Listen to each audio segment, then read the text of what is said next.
친구들 반가워요. 자, 오늘 주일 예배 말씀 잘 듣고 이제 또 공부하는 시간을 가질 텐데요. 다음 주부터는 우리가 함께 모여서 대면으로도 예배를 드려요. 여러분 기억하시고 함께 예배 드릴 다음 주부터 우리 꼭 같이 함께 모여서 예배하면 좋겠습니다. 자, 오늘 우리에게 주신 하나님의 말씀 같이 한번 읽어보도록 할게요. 창세기 45장 1절에서 15절, 46장 1절에서 17절입니다. 본문이 좀 길지만 성경 역사에 관한 내용이어서 이 역사적 내용들은 본문을 잘 읽으면 머릿속에 잘 들어와요. 그래서 우리 친구들 잘 따라서 같이 한 절 한 절 읽으면 좋겠어요. 자, 45장 1절에서 15절 같이 있습니다. 시작. 요셉이 시종하는 자들 앞에서 그 정을 억제하지 못하여 소리질러 모든 사람을 자기에게서 물러가라 하고 그 형제들에게 자기를 알리니 그때와 그와 함께한 다른 사람이 없었더라. 요셉이 큰 소리로 우니 애굽 사람에게 들리며 바로의 궁중에 들리더라. 요셉이 그 형들에게 이르되 나는 요셉이라. 내 아버지께서 아직 살아계시나이까? 형들이 그 앞에서 놀라서 대답하지 못하였더라. 요셉이 형들에게 이르되 내게로 가까이 오소서. 그들이 가까이 가니 이르되 나는 당신들의 아우 요셉이니 당신들이 애굽의 판자라. 당신들이 나를 이곳에 팔았다고 해서 근심하지 마소서. 한탄하지 마소서. 하나님이 생명을 구원하시려고 나를 당신들보다 먼저 보내셨나이다. 이 땅에 2년 동안 흉년이 들었으나 아직 5년은 밭갈이도 못하고 추수도 못할지라. 하나님이 큰 구원으로 당신들의 생명을 보전하고 당신들의 후손을 세상에 두시려고 나를 당신들보다 먼저 보내셨나니 그런즉 나를 이리로 보낸 이는 당신들이 아니요 하나님이시라. 하나님이 나를 바로에게 아버지로 삼으시고 그 온 집의 주로 삼으시며 애굽 온 땅의 통치자로 삼으셨나이다. 당신들은 속히 아버지께로 올라가서 아뢰기를 아버지의 아들 요셉의 말에 하나님이 나를 애굽 전국의 주로 세우셨으니 지체 말고 내게로 내려오사 아버지의 아들들과 아버지의 손자들과 아버지의 양과 소와 모든 소유가 고센 땅에 머물며 나와 가깝게 하소서. 흉년이 아직 5해가 있으니 내가 거기서 아버지를 복양하리이다. 아버지와 아버지의 가족과 아버지께 속한 모든 사람에게 부족함이 없도록 하겠나이다 하더라고 전하소서. 당신들의 눈과 내 아우 베냐민의 눈이 보는 바 당신들에게 이 말을 하는 것은 내 입이라.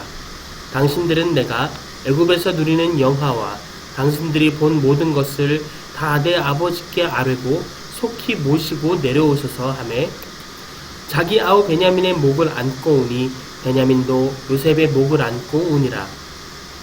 요셉이 또 형들과 입맞추며 안고 오니 형들이 그제서야 요셉과 말하니라. 46장으로 넘어가서 1절부터 읽습니다. 이스라엘이 모든 소유를 이끌고 떠나 브엘세바에 이르러 그의 아버지 이삭의 하나님께 제사를 드리니 그 밤에 하나님이 이상 중에 이스라엘에게 나타나 이르시되 야곱아 야곱아 하시는지라. 야곱이 이르되 내가 여기 있나이다 하매 하나님이 이르시되 나는 하나님이라. 내 아버지의 하나님이니 애굽으로 내려가기를 두려워하지 말라. 내가 거기서 너로 큰 민족을 이루게 하리라. 내가 너와 함께 애굽으로 내려가겠고 반드시 너를 인도하여 다시 올라올 것이며 요셉이 그의 손으로 내 눈을 감기리라 하셨더라. 야곱이 브엘세바에서 떠날새 이스라엘의 아들들이 바로가 그를 태우려고 보낸 수레에 자기들의 아버지 야곱과 자기들의 처자들을 태우고 그들의 가축과 가나안 땅에서 얻은 재물을 이끌었으며 야곱과 그의 자손들이 다 함께 애굽으로 갔더라. 마지막 절입니다. 함께 읽습니다. 시작. 이와 같이 야곱이 그 아들들과 손자들과 딸들과 손녀들 곧 그의 모든 자손들을 데리고 애굽으로 갔더라. 아멘. 죄송합니다. 오늘 시간에는 이제 8번째 시간, 우리 실제로는 6번째 이제 시간인데요. 자, 이 단원의 이제 족장 이야기 가운데 계속해서 지난주에 이어서 요셉의 이야기를 한번 따라 살펴보고자 합니다. 우리 제목 한번 같이 읽어볼까요? 요셉을 따라 애굽으로. 요셉을 따라 애굽으로. 요셉을 따라 애굽으로 보내신 하나님의 선택한 미리 예정하셨던 요셉의 가족들, 요셉의 가족들은 단순 요셉의 가족뿐만이 아니라 이제 앞으로 하나님께서 장차 구원하실 약속하신 하나님의 백성이었죠. 자, 오늘 그러한 놀라운 하나님의 예비하심을 맛보는 이야기 스토리 이전에 이제 요셉이 등장합니다. 자, 요셉이 이렇게 이제 고백하죠. 아주 감동 있는 장면입니다. 그 가족과 함께 제한 그 상황 가운데서 요셉의 고백은 이것이죠. 나를 당신들보다 먼저 보내셨나이다. 형들의 시기와 질투 가운데 팔려온 것이지만 팔려와서 우여곡절 끝에 고생하면서 애굽의 총리가 되었지만 그 지난 과정들을 생각하면 사실은 고생길이었고 누구보다 더 자신을 이렇게 노예로 팔아버린 형제들을 원망할 수 있었음에도 불구하고 요셉의 고백은 당신들보다 내가 먼저 이곳에 하나님께서 보내셔서 와 있다라는 고백을 합니다. 이 요셉의 말에 여러분 얼마나 깊은 하나님을 향한 신뢰와 믿음이 있는지 모르겠어요. 자, 이제 형들을 제외한 이 장면 속으로 들어가서 어떻게 무엇라 말하는지 한번 살펴봅시다. 자, 성경 파노라마입니다. 사실 요셉은 어려서부터 아버지의 총애라기보다 거의 편애지요. 편애를 받았어요. 아버지는 요셉을 너무 사랑했고 요셉은 꿈을 꿀 때마다 그 꿈들을 아버지와 형들에게 이야기합니다. 근데 그 꿈 이야기가 무엇이죠? 맞아요. 바로 요셉이 높아지고 형들이 그리고 가족들이 자기에게 절하고 섬기는 그러한 꿈들의 내용들이었죠. 그러자 형들은 계속해서 질투할 수밖에 없었죠. 꿈 내용만 그러면 괜찮은데 무엇입니까? 아버지께서 또 요셉을 그렇게 사랑하고 총애하니까 이제 형들은 시기했던 거죠. 질투했던 거죠. 결국 요셉을 노예로 팔아버립니다. 목사님 이름이 요셉이잖아요. 그런데 계속해서 요셉 얘기를 하니까요. 목사님 이름 자꾸 부르니까 좀 뭐라 그럴까요? 좀 새롭네요. 자, 어쨌든 그 요셉이 이 요셉이에요. 목사님 부모님께서 성경에서 이 인물을 닮아 살았으면 좋겠다 하고 정한 이름이 바로 이 요셉이에요. 자, 이 요셉이 아니라 이 성경의 요셉이 자 이제 보디발 아내에 그러니까 보디발이라는 장군의 이제 집에 들어가게 됩니다. 그곳에 노예로 팔려가게 되는데 지난주에 살펴봤죠? 어떻게요? 절대로 유혹에 흔들리지 않아요. 같은 장소에 있지도 않습니다. 그래서 결국 어떻게 돼요?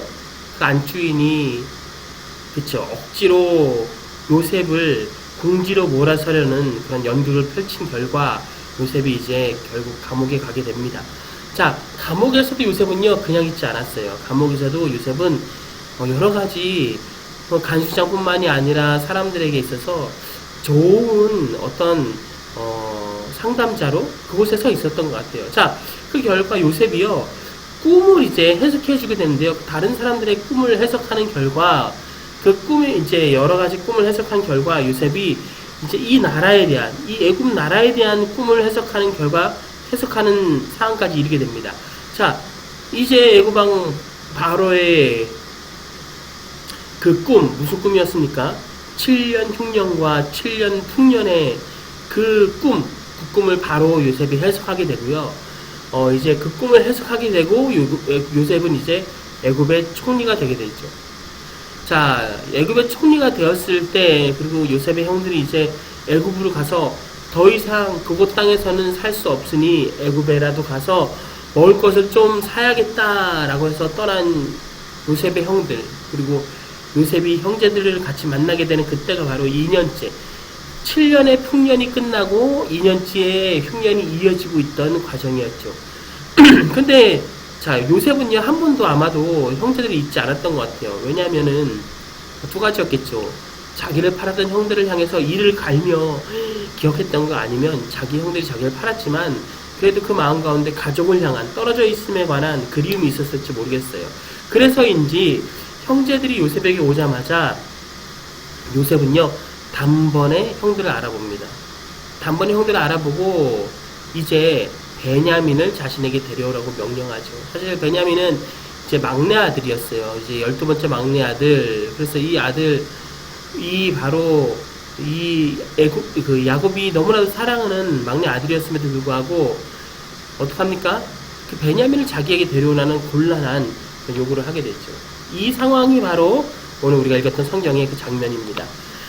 자, 이 성경의 장면을 한번 이 참 놀라운 장면, 형들이 진짜 와서 요셉에게 진짜로 머리를 조아리기 전까지의 과정들을 한번 살펴보게 되면, 여러분 요셉의 이야기는 이제 37장에서부터 시작하죠. 그래서 외국으로 팔려가게 된 요셉, 그리고 또 그 38장을 지나서 39장을 보게 되면 요셉과 함께 하시는 하나님 이야기가 나옵니다. 그리고 이제 요셉이 두 관원장의 꿈을 해석하는 것, 41장에서는 요셉이 이제 애국 총리가 되고, 이제 42장에서 제외하게 됩니다.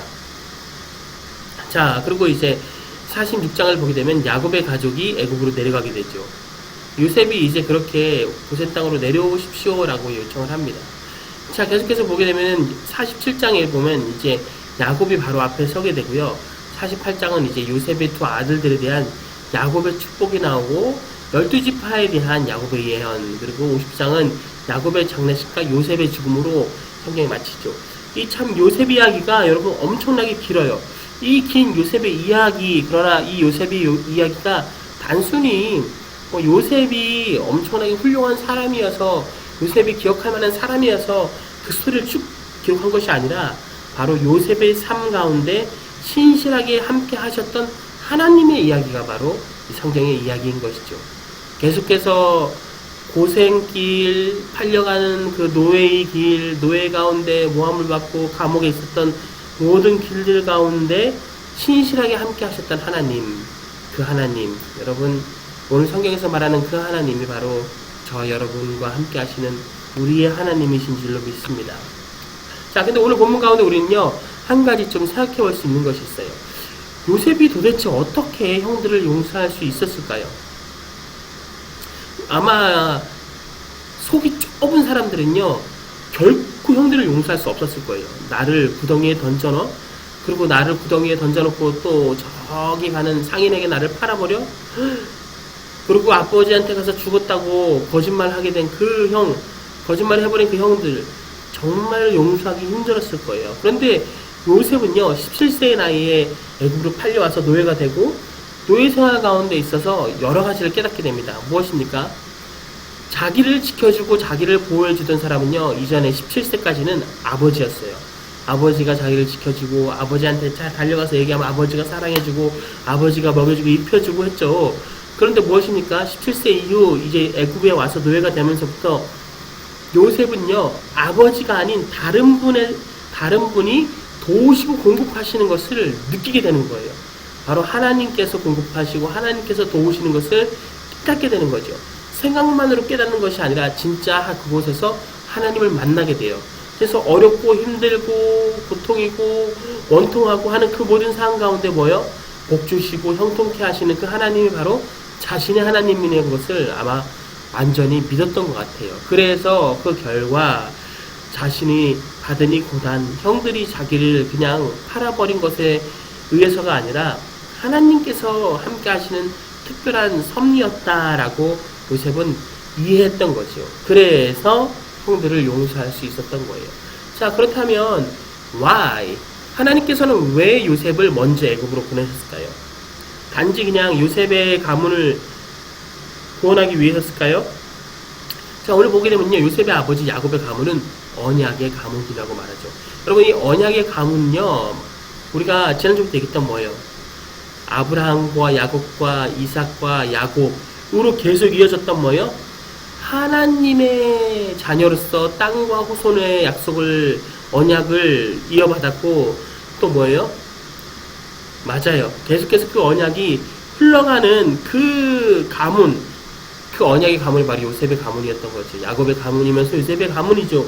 요셉을 통해서 이루어지게 되는 거예요. 그래서 결국 사실 맨 처음에 야곱의 가문은요 애굽 땅 고센 땅에서는 70명 정도에 불과했대요.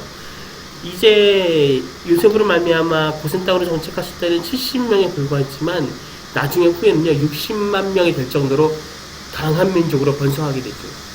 자, 놀랍게 하나님께서 이 가문을 축복하시는 것을 볼 수가 있어요. 여러분 참 놀라운 것이 하나님께서 우리를 이끄시는 방법이 때로는 어렵고 힘든 것 같지만 그 걸음걸음 가운데 분명한 하나님의 뜻이 있다는 거예요. 하나님께서 뜻을 정하시고 그 뜻 가운데 우리를 서게 하시고 그 뜻 가운데 하나님의 역사를 펼쳐가시는 거죠. 여러분도 오늘도 여러분의 삶도 하나님의 뜻 가운데 펼쳐지고 있는 줄로 믿습니다. 하나님께서 여러분의 오늘 걸음걸음을 통해서 무엇이에요? 여러분의 가족을, 또 여러분의 학교에 있는 학교의 친구들을, 또 여러분들이 걸어가는 발걸음 가운데 있는 모든 사람들을 어떻게 해요? 하나님께로 인도하는 놀라운 통로로 저는 하나님께서 사용하고 있다고 믿습니다. 자, 이제 우리 신앙 이야기로 한번 들어가 볼까요? The Life Story, 나의 생활 이야기입니다. 함께 읽어볼까요? 시작. 나도 고난 받을 수 있습니다. 그러나 모든 고난 속에는 하나님의 무엇이요?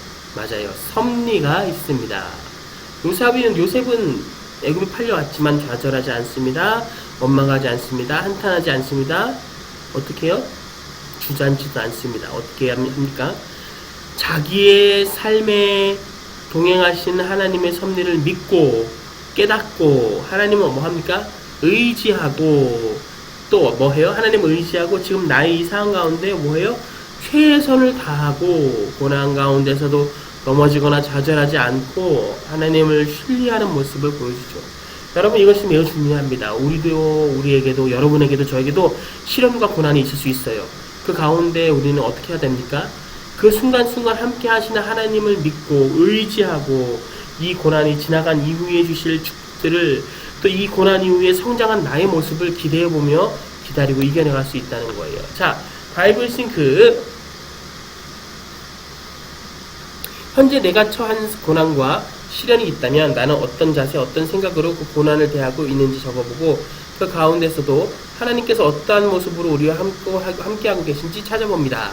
그리고 고난 이후에 우리의 모습이 어떻게 성장할 수 있는지 기대하며 생각해봅시다.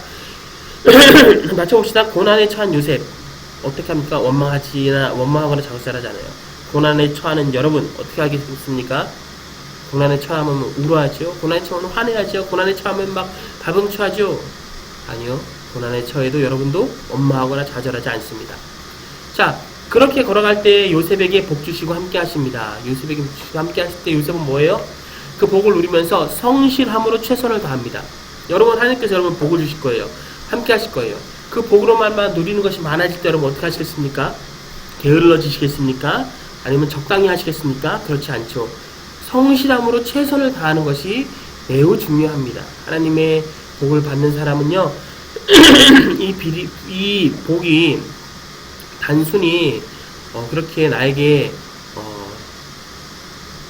뭐 복권처럼 다가와서 이것으로 끝나고 마는 복이 아니라 내가 성실함으로 매일매일을 살아야 함이 이어지는 복인 줄로 여러분은 알아야 해요. 자, 계속해서 보면요, 하나님의 뜻을 이루는데 요셉은 결국 사용됩니다.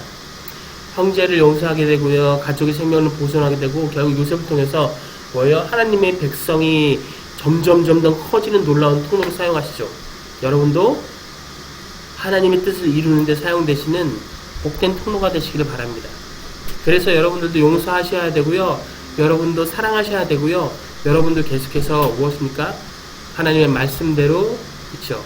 여러분들에게 다가오는 자들에게 하나님의 뜻을 하나님의 방법대로 펼쳐갈 수 있어야 하는 줄로 믿습니다. 자, 한번 우리 이렇게 자신에게 질문해 볼까요? 내가 겪고 있는 혹은 겪었던 시련과 고난으로 나는 이렇게 변했습니다. 그것은 어떠한 변화입니까? 인생에서 겪는 사건들은 여러분 우리에게 영향력을 끼칩니다. 겪는다는 것은요, 결국 우리 몸에 부딪힌다는 거예요. 이 부딪히게 되는 것은요, 상처를 남기든지 아니면 좋은 쪽으로 변화를 시키든지 하게 되죠. 부정적으로든지 긍정적으로든지 시련과 고난은 반드시 우리에게 적용하게 됩니다. 여러분 그렇게 크고 힘든 사건들을 겪었을 때 어떻게 변화하시는지요? 어떻게 그 변화를 경험했는지요? 그리고 그 변화를 생각해보면 어떻습니까? 하나님께서 기뻐하시는 변화였나요? 아니면 하나님께서 기뻐하시기보다 내 편에서 너무 짜증나고 하고 싶지 않아서 발부둥치는 모습이었나요? 여러분, 한번 여러분의 모습을 돌아보면 좋겠어요. 내가 여태껏 살아올 때 겪었던 시련과 고난 가운데 나는 어떻게 변해왔는가? 어떻게 태도를 가졌는가? 자, 기도 제목입니다. 함께 읽습니다. 시작. 하나님, 모든 상황 속에서 나와 함께 해주심에 감사합니다. 어떤 시련 가운데에서도 나와 함께 하시는 하나님을 믿고 의지하며 극복해 나갈 수 있도록 도와주세요. 하나님, 나의 주변에 이유를 알 수 없는 시련으로 고통당하고 낙담하는 이들이 있습니다. 그들을 찾아가 위로해 주셔서 하나님이 주시는 꿈과 희망을 발견할 수 있도록 해 주세요. 아멘. 자, 여러분, 팩트 무엇입니까? 세겜에 있는 요셉의 무덤은요, 성경 기록과 고고학적 증거로 볼 때 사실이에요. 영국의 고고학자 데이비드 롤이 썼던 그의 책 파로의 왕들 성경책 탐석을 보게 되면, 자, 요셉의 무덤으로 추정하는 이 무덤이 있습니다. 이 증거들, 이 모뎀에 묻혀 있었던 여러 가지 물건들을 보게 될 때 그 저택의 소유주가 요셉이었다는 걸 추정할 수 있고요. 요셉으로 그렇게 가능성이 크다고 봅니다. 그래서 요셉의 그렇게 정확하게 살고 있었던 고고학적 증거를 보게 될 때 무엇이라고요? 성경에 있는 요셉의 이야기가 역시 팩트, 사실이다라는 것이죠. 자, 여러분, 요셉의 그 삶의 모습, 그리고 요셉이 하나님께서 함께 하심으로 말미암아 자기 삶에 그냥 살아간 것이 아니라 최선을 다해 살아갔던 그 모습들이 정말로 좀 여러분 머릿속에 남고 마음속에 기록되기를 소원합니다. 여러분도 그렇게 살기를 다짐하기를 간절히 바랍니다. 기도하겠습니다. 사랑하는 예수님, 감사합니다. 오늘도 말씀을 통해서 정말 요셉이 하나님 앞에서 신실하게 믿음을 지키고 요셉이 가졌던 그 신실한 믿음으로 말미암아 요셉을 통해 들어 사용하게 하심을 알게 하시니 감사합니다. 주님, 오늘도 우리가 살다 보면 너무나도 힘들고 어려운 경우들이 많이 생기지만 그런 상황 가운데 있어서 우리가 아버지 주저하거나 넘어지거나 원망하지 아니하고 더욱더 주님 붙들고 기쁨으로 우리에게 주신 고난을 이겨내가고 또 하나님께서 주시는 대로 이 땅의 아름다운 복음의 통로로 사용할 수 있도록 우리를 인도하여 주시니 감사합니다. 주님, 우리가 지금 코로나 시대 가운데 어떻게 전도해야 하는지, 어떻게 말씀을 전해야 하는지, 어떻게 그리스도의 살아계심을 이야기할 수 있는지 잘 알 수는 없지만, 그러나 주신 상황 가운데서, 주어진 상황 가운데서 최선을 다하게 하여 주시고 예배하기를 즐거워하고 예배하기를 주님 앞에서 다짐하는 복된 우리 모든 우리 초등부, 중고등부, 우리 소년부 친구들 될 수 있도록 주님께서 도와주세요. 이 한 주 동안에 우리가 또 가정에서, 학교에서 요셉처럼 살게 하여 주시고 요셉처럼 하나님과 신실하게 동행하는 가운데 하나님을 믿고 의지하며 자라갈 수 있도록 인도하여 주세요. 모든 말씀 예수님의 이름으로 기도드립니다. 아멘. 자, 여러분 헌금 아까 예배 시간에 내셨죠? 내신 헌금들은 꼭 잘 기억하고 계시다가 그 헌금들 다음 주에 와서 우리 다 같이 예물 드립니다. 자, 광고는 그거예요. 그 다음 주에는 이제 우리가 9시에 모입니다. 9시에는 선생님들 모여서 준비를 하고 9시 15분에 찬양과 함께 예배가 시작합니다. 9시 15분에는 예배가 시작한다는 거 여러분 잊지 마시고 다음 주부터는 여러분 교회로 모여주세요. 아셨죠? 자, 하나님의 복을 받습니다. 이제는 우리 주 예수 그리스도의 은혜와 하나님의 사랑과 성령님의 감화감동 교통 위로하심의 역사가 정말로 요셉처럼 나와 함께 하신 하나님을 신뢰하고 어떤 상황 가운데서도 더 충실하게 최선을 다하며 하나님의 뜻대로 살아가기로 다짐한 우리 친구들과 우리 선생님들의 걸음걸음 가운데 지금부터 영원토록 함께 있을지어다. 아멘.